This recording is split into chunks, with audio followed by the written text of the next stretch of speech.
Rick Santorum's sweep of Alabama and Mississippi primaries. Right now, Santorum is scheduled to start hosting a town hall. He's in San Juan, Puerto Rico, ahead of the primary there Sunday.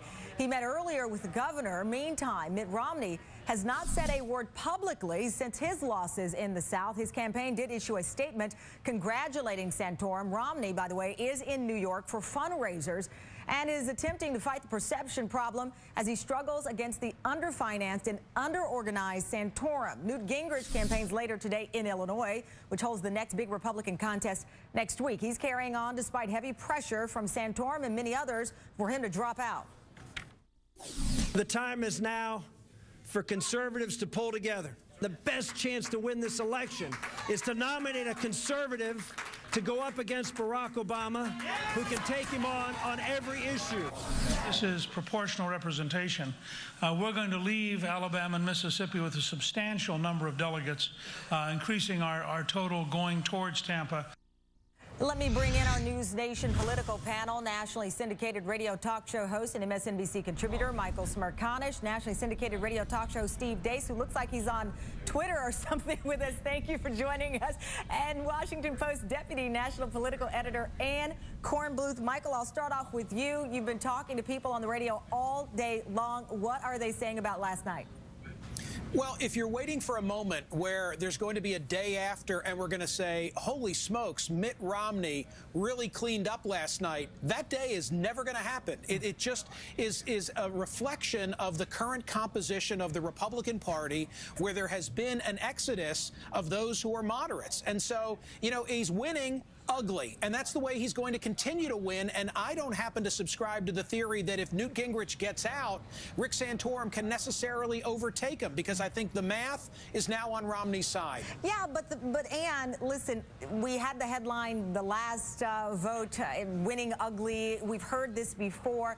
The bottom line is, Mitt Romney got the heck out of Dodge. He moved from the South. His internal polling obviously showed him something here. He can talk about delegates. His campaign can talk about delegates. We know the importance there, but his feet is certainly to the fire right now. Well, that's right. And I mean, Michael's exactly right. Yeah. The narrative, the big picture is not working in Romney's favor. He's not able to declare any great victories week after week. He's had some wins here and there, but no big away games, as they put it. So they're going to talk about the math, and that's what they've been doing, and they're talking about the delegate count, and it is in their favor. Now, that's not necessarily where he wanted to be, certainly not when you talk about heading into the general election. He doesn't look like a winner, and the wind is obviously not at his back, but he's doing the best he can. He's working with what he's got. Yeah. And I think at this point that's why they're going to look forward. And I think the terrain, we've written in the Washington Post, the terrain gets much better for him after this. But is anyone, I want to play what John Heilman said this morning on MSNBC regarding this math argument, this delegate man argument that the Romney camp is putting up. Let's play, John. Mitt Romney is making a math argument when the vast, overwhelming number of the base does not want him, and they are rebelling against that argument. They're like, don't tell us it's over. Don't tell us that math's on your side. This is about conviction. This is about ideology. So, Ann, what's your thoughts to what Heilman said? This is about ideology, conviction. You've got Mitt Romney in New York with fundraisers today, silent last night. Well, I don't know what other choice Romney has. What's he going to do? Drop out? No. I mean, he's making the best case he's got, which is that he's got more delegates and he's got a trajectory to win more delegates than the others. It's obviously not where they'd want to be. It's not the story anyone would want to be telling, but that's the story he has. I think what we've seen in a lot of the exit polling, and it was less true last night than in previous races, but nonetheless, people said that if they wanted to beat Obama, if that was their top priority, electability, that Romney was the one they wanted to vote for. So I think that's what they're going with, and that's what they're going to hold on to as hard as they can. Steve, I meant to say you were joining us via Skype. I said Twitter, but nonetheless, you're here. I know you're no fan of Mitt Romney, no love lost. You do not want to see him as the GOP nominee. You're a staunch conservative. But what happened to Newt Gingrich last night? I know you and others were hoping he could win at least one of those southern primaries. He did not. Well, I think what's happened, Tamron, is Newt Gingrich, other than Mitt Romney, is the only candidate in this race who's had a chance to control his own destiny. He's been the national frontrunner twice. He failed in the end to close the sale. And I think it's pretty clear after last night that conservatives are not willing to find out en masse if the third time is the charm. And it is now a two-man race the rest of the way between Rick Santorum. So you think it's time for the person you endorse, Newt Gingrich, to drop out of this race? Well, I think that's a decision that Newt has to make. But what do you think? You're very opinionated. You don't ever hold back.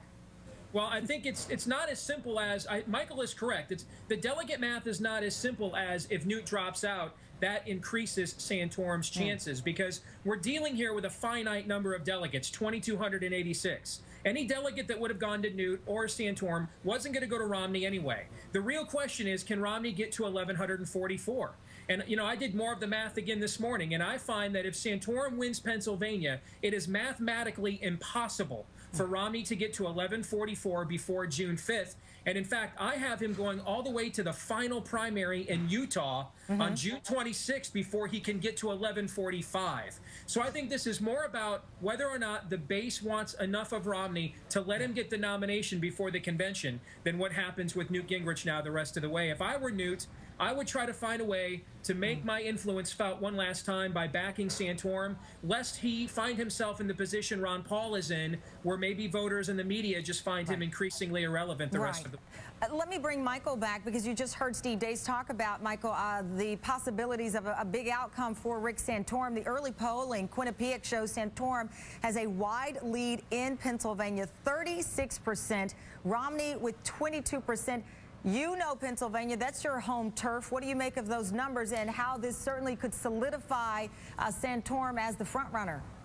Well, I think Steve and I are a couple of geeks, because most guys are filling out NCAA brackets, and instead we're sitting there doing the math on what's going to happen in the delegate. I did the same thing today.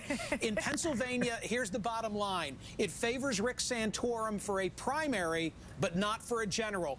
He's the favorite to defeat Romney in the primary, but in the general election, I maintain that Romney is a far stronger candidate against Barack Obama. Well, Ann, let me bring you in. I know you already filled out your brackets. You're far ahead of these fellas. But so, with that said, you know, when you look at Pennsylvania, we look at after each contest, no one seems to be able to follow the momentum. They come out strong that night, they've got a big speech, and then sure enough, the next contest comes around, and the steam is let out of the building, or steam is let out of that campaign that seemed to be on top. What is your prediction as we move forward, Illinois, Pennsylvania, for Santorum especially?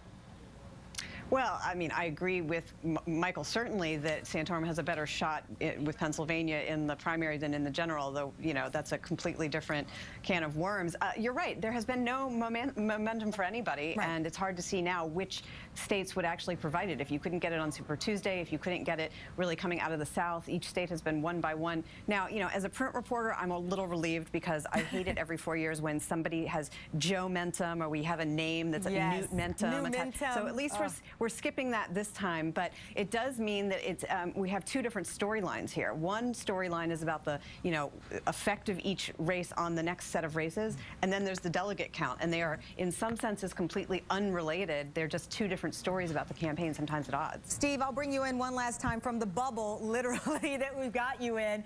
Tell me what Mitt Romney needs to say. He's in New York fundraising. You are, as I love to point out, the diehard conservative here. What does he need to say, if anything?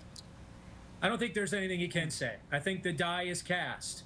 I think that they realize this. He's tried every form of pandering, Tamron, that there is. He is just not wanted by his base. His best hope really is, in the end, if he wins the nomination, if you can't be with the one you love, honey, love the one you're with. But that sort of lack of enthusiasm didn't help Jerry Ford in '76, didn't help Herbert Walker Bush in '92, didn't help Bob Dole in '96, didn't help John McCain in 2008. We've seen this movie before, and we know how it ends. When the conservative base is not energized, Republicans lose presidential elections. Well, the love you, one you with theory never works for anything, politics or relationships. So that's a little bit of advice for you all. Thank you, Steve. Thank you, Ann. Greatly appreciated. Michael, thank you as well.